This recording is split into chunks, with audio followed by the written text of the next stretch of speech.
رب العزت کے فضل و کرم سے، اس کی توفیق خاص سے آج آخری عشرے کا آغاز ہو جائے گا اور اعتکاف سنت نبوی صلی اللہ علیہ وآلہ وسلم اس کا بھی آغاز ہو جائے گا۔ اللہ رب العزت تمام معتکفین و معتکفات کے اعتکاف کو اپنی بارگاہ عالیہ میں شرف قبولیت عطا فرمائے اور ہم سب کو بھی یہ سنت پاک کی ادائیگی کرنے کی سعادتیں عطا فرمائے۔ آخری عشرے کے اندر کوشش کریں یہ دعا کثرت سے پڑھیں، اللہم اجرنا من النار یا مجیرو یا مجیرو یا مجیر۔ اے اللہ ہم سب کو دوزخ سے آزاد کر دے، دوزخ سے معافی دے دے۔ یا مجیرو اے پناہ دینے والے، یا مجیرو اے پناہ دینے والے، یا مجیرو اے پناہ دینے والے۔ اگر آپ اجر نا پڑھیں گے، نون زبر الف نا، تو اس کے اندر آپ نیت رکھ سکتے ہیں اپنی بھی، اپنے خاندان کی، اپنی آل اولاد کی، اپنے دوستوں کی، اپنے اہل علاقہ کی۔ تو اس لیے جمع کا لفظ بولیں گے اللہم اجرنا من النار۔ اگر صرف اپنے لیے کرنا چاہیں تو اللہم اجرنی، نون زیر یا نی، اے اللہ مجھے آزاد کر دے، پناہ دے دے دوزخ کی آگ سے، یا مجیرو یا مجیرو یا مجیر۔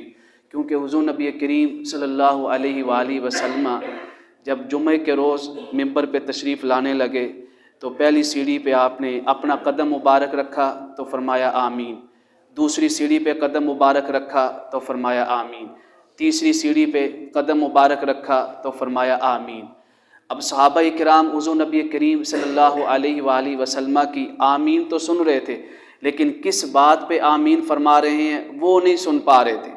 جب جمعہ پڑھا کے فارغ ہوئے تو صحابہ کرام نے عرض کیا یا رسول اللہ آمین کہنے کی کیا وجہ ہوئی، آمین کہنے کی کیا حکمت ہے کہ آپ نے 3 دفعہ آمین کہا، کس بات پہ آمین کہا؟ حضور نبی کریم صلی اللہ علیہ وآلہ وسلم نے ارشاد فرمایا ابھی میرے پاس جبریل امین آئے تھے اور انہوں نے 3 قسم کے لوگوں کے لیے ہلاکت کی دعا کی کہ ایسے لوگ ہلاک ہو گئے، یعنی نامراد ہو گئے، ناکام ہو گئے۔ پہلا کون شخص ہے؟ فرمایا جس نے اپنی زندگی میں اپنے والدین کو حیات پایا یا بڑھاپے کی عمر میں کسی ایک کو حیات پایا اور ان میں سے کسی کی بھی خدمت کر کے اللہ تعالیٰ سے جنت حاصل نہیں کر سکا، وہ بھی نامراد ہو گیا، ناکام ہو گیا، ہلاک ہو گیا، تو اس کے اوپر حضور نبی کریم صلی اللہ علیہ وآلہ وسلم نے فرمایا آمین۔ آمین کہنے والے کون ہیں؟ امام الانبیاء۔ والدین کے ساتھ آج کے دور میں ہم ان کے حقوق ادا نہیں کر پا رہے، اس طرح خدمت نہیں کر پا رہے جس طرح اللہ رب العزت نے حکم دیا ہے اور حضور نبی کریم صلی اللہ علیہ وآلہ وسلم نے حکم دیا ہے۔ تو جب دوسری سیڑھی پہ قدم رکھا تو جبریل امین نے عرض کیا دعا کی ہلاکت کی ان لوگوں کے لیے، فرمایا وہ بھی نامراد ہو گئے جنہوں نے اپنی زندگی میں ماہ رمضان المبارک کا مقدس مہینہ پایا، برکتوں اور رحمتوں والا مہینہ پایا، اور ماہ رمضان المبارک میں جب اللہ تعالیٰ کی رحمت عروج پہ ہوتی ہے ساری رحمتوں کے دروازے کھول دیے جاتے ہیں، جنت کے دروازے کھول دیے جاتے ہیں، دوزخ کے دروازے بند کر دیے جاتے ہیں، شیاطین کو جھگڑ دیا جاتا ہے۔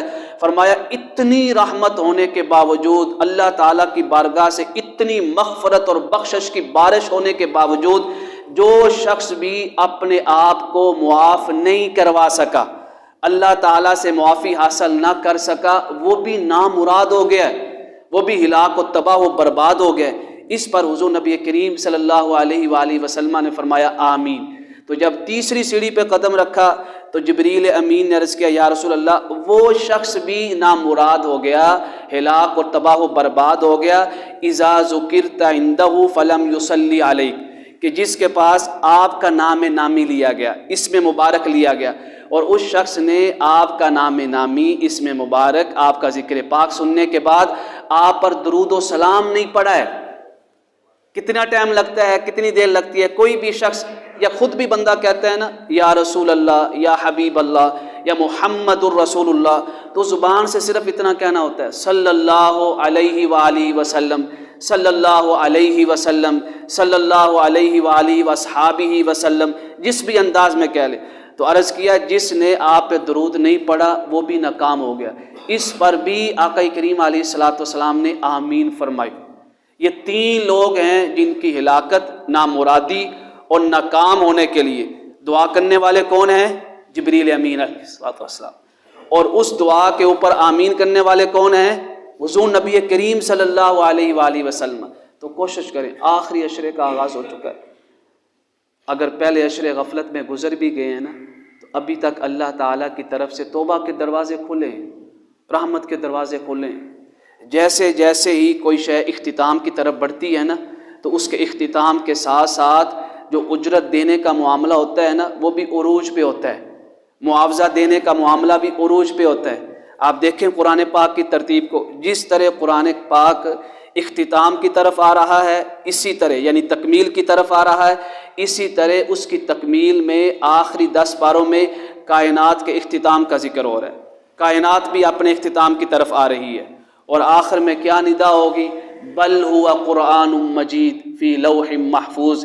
یہ جو قرآن پاک پڑھ کر سنایا گیا ہے یہ بڑی عزتوں والا ہے، بڑی بلندیوں والا ہے، بڑی عظمتوں والا ہے، فی لوح محفوظ۔ اور اس قرآن کریم کو ہم نے لوح محفوظ پہ بھی محفوظ کر کے رکھا ہوا ہے، اور فرمایا بل ہوا آیات بینات فی صدور الذین اوتوا العلم، جو اہل علم ہیں، جو علماء ہیں، ان کے سینوں میں بھی ہم نے اپنی آیات کو محفوظ کر دیا ہے، ان کو بھی حفظ ہے۔ تو لہٰذا آخری ایام ہے، یہ نہ ہو کہ پہلا عشرہ بھی گزر گیا، دوسرا بھی گزر گیا، تیسرا بھی گزر جائے اور پتہ ہی نہ چلے۔ اللہ رب العزت کے حضور دعا ہے کہ رب کائنات ہم سب کو نامرادوں کی صف سے نکال کے اہل مراد کی صف میں شامل فرما دے، کامیاب لوگوں کی صف میں شامل فرما دے۔ اللہم